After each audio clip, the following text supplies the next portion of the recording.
अरे गुरुजी, पूजा पाठ ही करते रहोगे या हमारे लिए कुछ खाने का इंतजाम भी करोगे? बहुत दिन हो गए हैं, पेट भर के खाना नहीं खाया है। बस मेरे चेले, कुछ ही क्षणों में मेरा यज्ञ सफल हो जाएगा और फिर इसमें से एक चमत्कारी छड़ी निकलेगी। अरे गुरुजी, कई वर्षों से मैं यही सुनते आ रहा हूँ। आप तो शिकार पर जाते नहीं हो और कभी कभार मैं शिकार पर चला जाता हूँ तो आप उस शिकार की भी बलि दे देते हो। आखिर आपका यह यज्ञ कब पूरा होगा? इतना बोला ही था, तभी यज्ञ में से एक छड़ी निकली।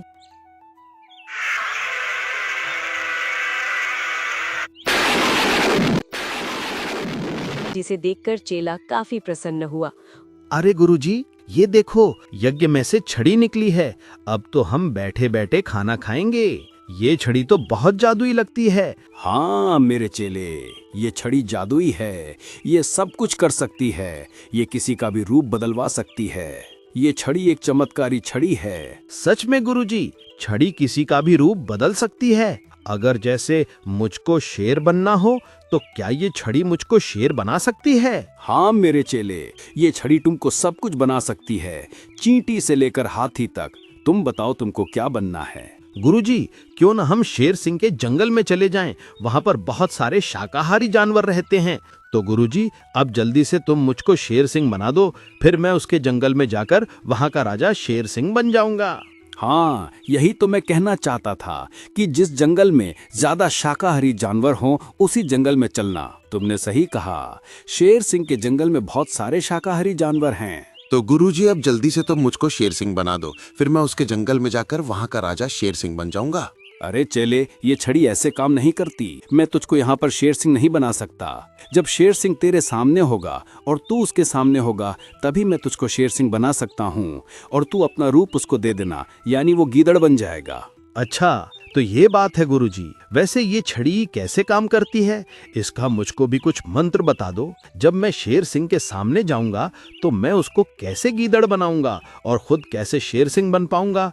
कुछ तो बताओ गुरुजी। ठीक है, मैं इस छड़ी को एक मंत्र पर सिद्ध कर देता हूँ। जब तुम इस मंत्र को बोलोगे तो ये छड़ी तुम्हारे सामने प्रकट हो जाएगी और तुम्हारे सामने जो कोई भी खड़ा होगा, ये उसको तुम्हारे रूप में परिवर्तित कर देगी और तुमको उसके रूप में परिवर्तित कर देगी। उस छड़ी का मंत्र है ओम फट स्वाहा, जादुई छड़ी प्रकट हो। ठीक है गुरुजी, मैं समझ गया। अब ये छड़ी मेरे मंत्रों पर काम करेगी। अब मैं सीधा शेर सिंह के जंगल में जाता हूँ और उसको गीदड़ बना देता हूँ।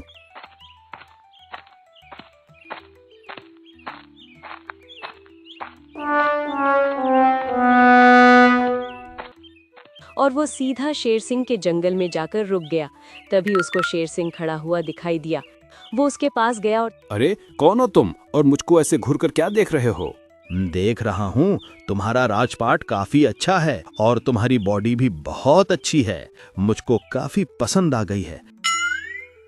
मेरा दिल कर रहा है कि मैं तुम्हारी बॉडी को अपना बना लूं और अपनी बॉडी को तुमको दे दूं। अरे पागल खाने से भाग कर आया है क्या? ऐसे भी कोई किसी के शरीर को ले सकता है क्या?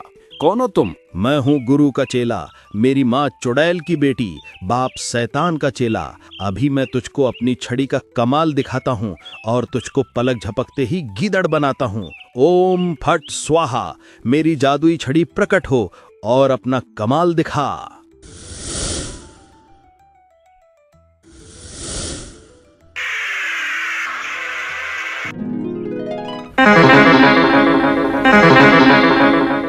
और छड़ी ने शेर सिंह को गीदड़ और गीदड़ को शेर सिंह बना दिया।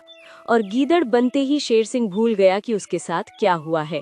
वो अभी भी अपने आप को शेर सिंह ही समझ रहा था। उसको कुछ भी याद नहीं था।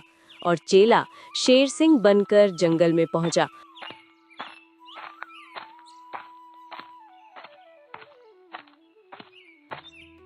अरे मंत्री, हमारे लिए भोजन का प्रबंध करो और हम खाने में सिर्फ मांस ही खाएंगे। महाराज, आप तो शुद्ध शाकाहारी हो, फिर मांस क्यों खा रहे हो? अरे तुझे इससे क्या है? मैं कुछ भी खाऊं, मेरे लिए मांस का प्रबंध कर जल्दी। अरे यार, मुझको इतनी देर हो गई, दरबार में सब मेरा इंतजार कर रहे होंगे। मुझको शीघ्र जाना चाहिए। अरे महामंत्री गजोधर, तुम यहाँ पर क्या कर रहे हो? चलो शीघ्र, हमको दरबार में भी जाना है। लगता है कोई पागल है। अगर मैं इसके मुंह लगूंगा तो मेरा और भी लदा समय खराब होगा। और हाथी बिना कुछ बोले वहां से चुपचाप चला गया। अरे ये महामंत्री मेरी बात का बिना जवाब दिए कैसे चला गया? मुझको तो कुछ गड़बड़ लग रही है और मुझको तो बहुत तेज प्यास भी लग रही है। पहले पानी पी लेता हूँ। और जैसे ही शेर सिंह तालाब पर पानी पीने के लिए गया तो उसको तालाब के पानी में गीदड़ की परछाई दिखाई दी, जिसे देखकर वो डर गया। अरे बाप रे, मेरा चेहरा गीदड़ के जैसे कैसे हो गया? मेरे साथ ये क्या हो गया? मेरी तो कुछ भी समझ में नहीं आ रहा। मैं बताता हूँ कि तुम्हारे साथ क्या हुआ है।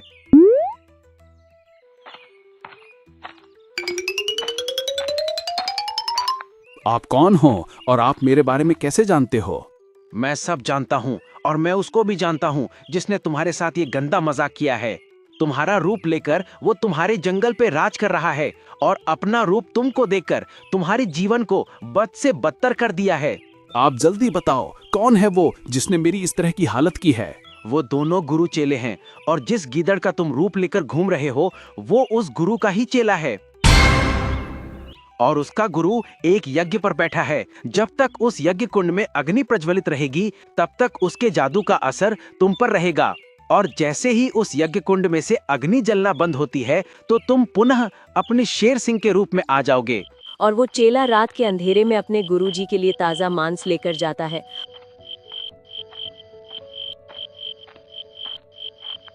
ये लो गुरुजी, मैं आपके लिए ताजा मांस लेकर आया हूँ। लाओ, मैं बहुत ही भूखा हूँ। और गुरु ने ताजा मांस खाया।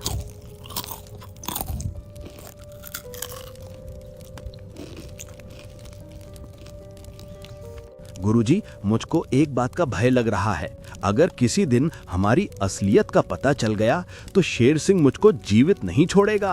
अरे डरता क्यों है तू? शेर सिंह वो नहीं है, इस वक्त शेर सिंह तू है। ये तो मैं जानता हूँ गुरुजी कि शेर सिंह मैं हूँ, लेकिन हमारे इस रूप बदलने की कला का कोई न कोई तो तोड़ होगा ही।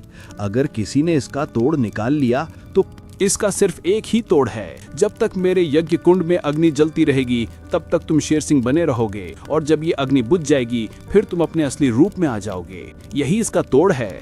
अच्छा, तो ये है इसका तोड़। अगर गुरुजी किसी ने अग्नि यज्ञ कुंड से बुझा दी तो? अरे मूर्ख, मेरे होते हुए भला कौन इतना साहस करेगा जो इस यज्ञ कुंड की अग्नि को बुझा देगा? तुम शेर सिंह के जंगल में निडर होकर राज्य करो, इसके बारे में कोई नहीं जानता है। और चेला निडर होकर वापस जंगल में लौट आता है।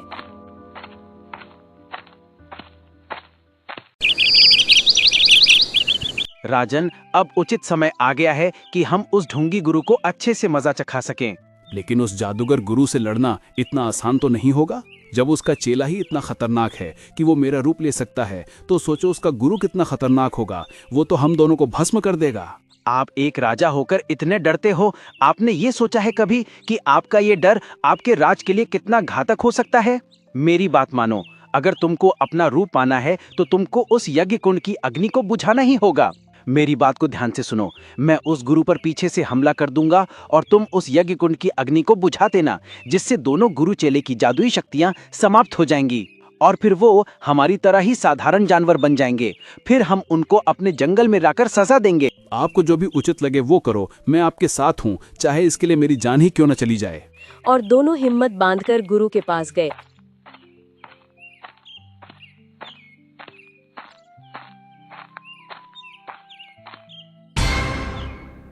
वो देखो, यज्ञ कुंड में अग्नि जल रही है और वो गुरु सोया हुआ है। तुम्हारे लिए यही अच्छा मौका है कि तुम उस अग्नि को जाकर बुझा दो। और जैसे ही शेर सिंह यज्ञ कुंड के पास पहुंचा तो गुरु की आंखें खुल गईं। अरे चेले, तुम यहाँ पर क्या कर रहे हो? अरे अभी तो यज्ञ कुंड में अग्नि जल रही है। शेर सिंह, बताओ कैसे आना हुआ तुम्हारा? तुमने मेरे साथ बहुत बुरा किया है पाखंडी। अगर तू अपनी इन सिद्धियों को जानवरों की भलाई के लिए इस्तेमाल करता तो अच्छा होता, लेकिन तुमने इनको उल्टे कामों में लगाकर अपने लिए ही मुसीबत खड़ी कर ली। एक गीदड़ और मेरे लिए मुसीबत। तभी भालू ने आकर पीछे से उसके ऊपर हमला कर दिया।